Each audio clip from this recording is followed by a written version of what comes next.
बिस्मिल्लाहिर्रहमानिर्रहीम। अस्सलाम वालेकुम नाज़रीन, मैं हूं नसीम कुरैशी और आप देख रहे हैं आपका अपना फेसबुक और YouTube channel Naseem Qureshi official. आज मैं एक बड़े ही दर्दनाक वाक़े की बात करूंगा जिसमें एक केले बेचने वाले ने दो सगे भाइयों को मौत के घाट उतार दिया, उनका कत्ल कर दिया। उसमें उसके केले बेचने वाले के साथी भी शामिल हैं, जिसमें उसके अपने सगे भाई भी शामिल हैं। क्या वाक़या था? ये 30 रुपये का झगड़ा था। ये 30 रुपये का झगड़ा था या कुछ और था, ये आज नाज़रीन हम आपको बताएंगे और कोशिश करेंगे कि हम ये बात समझें कि आखिर हमारा माशरा ये जा किधर रहा है और कानून क्या कर रहा है। इससे पहले मैं आज का व्लॉग शुरू करें, आपसे रिक्वेस्ट है कि हमारे चैनल को सब्सक्राइब करें, बेल आइकन क्लिक करें और कमेंट्स बॉक्स के अंदर अपना कमेंट्स देने, अपनी राय देना ना भूलिएगा। बात ये करता हूँ मैं, ये है सईद इकबाल साहब हैं इधर रायविंड के एक इलाके में। इनका कारोबार है दूध का। तो रूटीन में इनके दो बेटे दूध की एक सप्लाई लेकर लाहौर आए थे और लाहौर उन्होंने एक दूध के कारखाने पे वो दूध देकर वापस जा रहे थे, जिसमें वाजिद बड़ा है जिसके 3 बच्चे हैं और एक बेटी 9 साल है और राशिद छोटा भाई है और वो उसकी 22 साल उम्र है, वो अनमेरिड है। वाजिद मोटरसाइकिल चला रहा है, राशिद उसके पीछे बैठा है, वो जा रहे हैं आगे। एक रोही नाला, ये कौन सा एक नाला है, उसका मैं गलत नाम ना ले रहा हूँ, लेकिन वो नाले के पास पहुँचे तो वहाँ पे ना बहुत सारी रेहड़ियाँ लगी हुई और ये बड़ी देर से रेहड़ियाँ हैं और वहाँ पे वो फल बेचते हैं लोग। वहाँ पे मतलब एक साइकिल वाला भी रुकता है, पैदल जाने वाला भी रुकता है, मोटरसाइकिल वाला भी रुकता है, कार वाला भी रुकता है। सभी रुक के वहाँ पे जो है ना फ्रूट्स की ना ख़रीदारी करते हैं।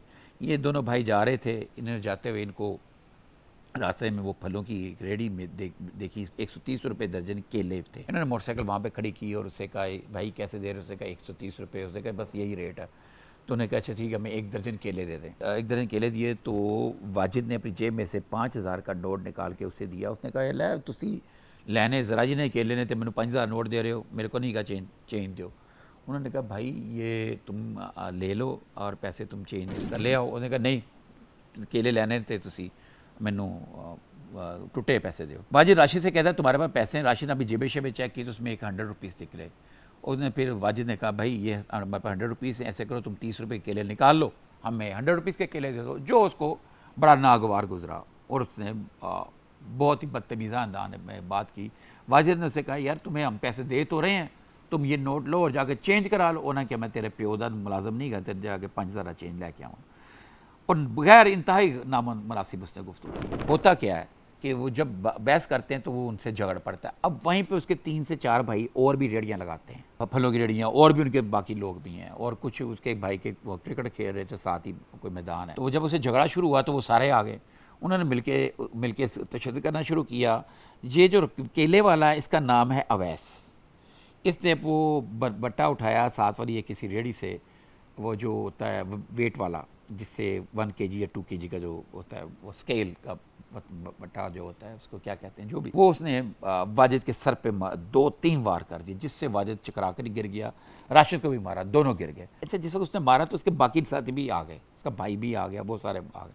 जब ये गिर गए, ये ज़राए का बताना है, जब ये गिर गए तो इनको लगा कि ये फारिग हो गए तो ये निकल गए। राशिद है उसको चोट शायद उसने बर्दाश्त कर ली या इतनी गहरी नहीं लगी थी। वो उठा, उसने देखा उसका भाई जो है ना मदहोश पड़ा है। उसने अपने मदहोश भाई को अपनी गोद में रखा, गोद में रख के उसको पानी पिला के इधर उधर इमदाद के लिए देखने लगा। नाज़रीन ये वीडियो के मनाजर हैं, ये वीडियो वायरल हुई है, बहुत ज़्यादा हर बंदे ने देखी वीडियो, ये मंजर है और कुछ दर्जनों लोग खड़े हैं वो देख रहे हैं और वो बेबस अपने भाई को गोद में लेके बैठा हुआ है। इतने में वीडियो यूं नज़र आ रही है, बैग से वो मजमे में से एक बंदा निकला, उसको ये पता चला कि उनमें से तो एक भाई बैठा हुआ है, अपने भाई को गोद में लेके बैठा हुआ है। वो बंदे आया, उसने बैठ कर साफ नज़र आ रहा है, उसने यूं करके मारा। तो वो उसने उसके राशिद जो अपने भाई को गोद में लेके कोई इमदाद मांग रहा था, कोई मदद मांग रहा था और नज़र ऐसे रहा था जैसे भाई की भीख मांग रहा हो ज़िंदगी की, इन बेस लोगों से जो वहाँ पे मौके पे मौजूद थे, वीडियोस बनाने में मसरूफ़ थे। ये एक नहीं दर्जनों वीडियो बनी, ज़ाहिर है मजमा था, उन्होंने वीडियो भी बनाई और वीडियो बनती रही। तो और उस वीडियो के अंदर ही वाज़िया नज़र आता है कि वो आता है और आके बल्ला मारता है और मार के निकल जाता है और वो अपने भाई के ऊपर गिर जाता है। फिर उसको सीधा लटाया जाता है। लोग वहाँ पे मौजूद हैं, कोई उनको बढ़ के नहीं कोशिश कर रहा, आवाज़ें आ रही हैं 11122 तक कॉल कर लो, इस तरह की बातें। खैर वहाँ पे किसी ने शायद कॉल की थी या जो किसी डॉल्फिन वाले आते हैं, डॉल्फिन वाले कहते हैं कि जरा फौरी तौर पे इनको हॉस्पिटल ले जाया जाए। उनको हॉस्पिटल लेकर के इतने में उसके बाप को भी इतला पहुँचती है, उसका बाप भी आता है, सईद इकबाल जिसके बेटे हैं, वो वहाँ पे हॉस्पिटल में उनकी ट्रीटमेंट की थी, पट्टी शट्टी की जाती है। पट्टी के बाद उनको कहा जाता है ये आप जनरल हॉस्पिटल ले जाएँ। बहुत शदीद चोटें थी उनकी, होश में नहीं थे तकरीबन। तो उनको वो यहाँ पे सितम ज़रीफ़ी देखें हमारा महकमे हेल्थ की, और उस हॉस्पिटल में प्राइवेट हॉस्पिटल था या जो से, वहाँ पे एम्बुलेंस नहीं थी, और वहाँ पे कोई 1122 की एम्बुलेंस नहीं पहुंची। मैं ज़राए का ये कहना, वहाँ पे कोई एम्बुलेंस अवेलेबल है, उन्होंने कहा यहाँ पे किसी एम्बुलेंस से नहीं आना। जहाँ तक मेरा ख्याल है 1122 पे कॉल की जाती, अगर की गई है कि नहीं की गई, ये पुलिस ये आगे इन्वेस्टिगेशन पता चल जाएगा, की जाती 1122 आ जाती, पहुँच जाती। लेकिन क्या होता है कि वो मजबूरन, वो क्या करता, मजबूर था वो शख्स, वो एक ऑटो रिक्शा कराता है। आप यकीन करें वो मरीज़ जिनको सर की चोट लगी हुई है और वो कोमे की हालत में है तकरीबन, उनको वो ऑटो रिक्शे में लेके रायविंड से जनरल हॉस्पिटल जाता है, जो कम से कम सीधे उसके सही रास्ते मिले तो 1 घंटे का सफ़र है।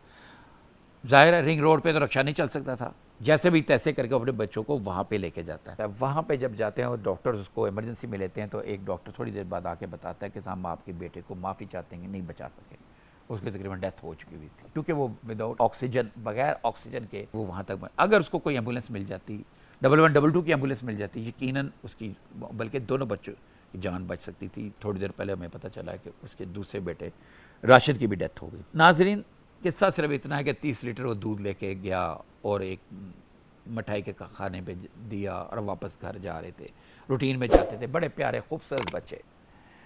वाजिद के तो 3 बच्चे हैं, जिसमें एक बेटी 9 साल की, बाकी बच्चे छोटे हैं, ठीक है। वो उसकी बेवा ने मीडिया के आगे शोर डाला कि अब वो क्या, बच्चे चीख रहे हैं कि हमें यतीम कर दिया। बहुत सारे लोगों ने मुझसे सवाल किया सीसीडी को ये केस गया है कि नहीं। बिल आखिरी सीसीडी के पास जाना है, देखें ये क्या होता है इसमें। उसका बाप भी मुतमईन नहीं था, उसका बाप ने अभी तक जो इतलात आई हैं, एक मुलज़म गिरफ्तार हुआ है और बाकी उससे एक जो जिसने बल्ला मारा है तैमूर, वो गिरफ्तार हुआ है। और अवैस जो बल्ला मारने वो भी इसका भाई है, उसने तैमूर नाम है उसका, जिसका बल्ला मारता हुआ नज़र आ रहा है। अवैस अभी गिरफ़्तार नहीं हुआ, और बाकी जो उसके साथी थे वो भी तो रेडी लगाते हैं, उसके भाई, दूसरे भाई, वो भी गिरफ़्तार नहीं हुए। गिरफ़्तारी के लिए पुलिस छापे मार रही है। मुझे बस इतना ये पूछना अपने कामे बाला से, अगर मेरी ये वीडियो आप वायरल करें और पहुँचे वहाँ तक और देखें कि रायविंड से जनरल हॉस्पिटल तक रक्शे पे सफ़र किया जा सकता है मरीज़ों को लेके। अगर ये उनको ऑक्सीजन मिल जाती, बर वक्त ऑक्सीजन मिल जाती, क्योंकि सर की जब चोट लगती है उसको फौरी तौर पे, क्योंकि इंसान कोमे में चला जाता है और उसी वक्त मसनूई सांस की ज़रूरत होती है, जो कि उनको नहीं मिला, ना ट्रीटमेंट मिल सकी। अब जनरल हॉस्पिटल में जैसे जो ट्रीटमेंट होनी थी, जो कर सकते, कि वो लॉस तो बहुत ज़्यादा हो चुका हुआ था, उनकी डेथ हो गई थी। अब देखें नाज़रीन, बाकी मुलज़म गिरफ़्तार कितनी देर में होते हैं, जैसे जो अपडेट होंगी हम नाज़रीन आपसे शेयर करेंगे। बहुत जल्द हम आपसे मिलेंगे एक नए वीलॉग के साथ, और इस केस की भी अपडेट देंगे। मेरी बस रिक्वेस्ट है पुलिस से कि अच्छा चलान बना के पेश करे, ताकि ये मुलज़म अपने कैफ़े किरदार तक पहुँचे। बहुत जल्द हम आपसे नए वीलॉग के लिए मिलेंगे, तब तक के लिए इजाज़त दें। अल्लाह हाफ़िज़।